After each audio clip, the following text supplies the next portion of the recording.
এদেশের যুবকরা অনেক সম্ভাবনায় মই।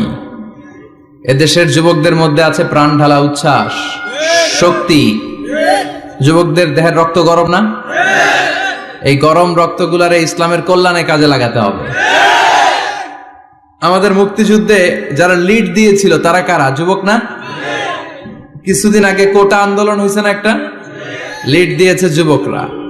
তারপর নিরাপদ সড়ক চাই, লিড দিছে কারা? বুড়া মুরব্বীরা? যুবকেরা। এজন্য যুবকেরা, তোমাদের ইবাদত আল্লাহর কাছে অনেক প্রিয়, তোমাদের কাজগুলোর দাম আল্লাহর কাছে অনেক বেশি। In the day of judgement, কিয়ামতের দিন আল্লাহ তাআলা 7 শ্রেণীর ব্যক্তিকে তার আরশের নিচে ছায়া দিবে। এর মধ্যে দুইটাই হচ্ছে যুবক। হচ্ছে ওই যুবক শাবুন নাশাআ ফি ইবাদাতিল্লাহ, যে যুবক তার যৌবনটাকে আল্লাহর ইবাদতে কাজে লাগায়, যে যুবক তার যৌবন বয়সে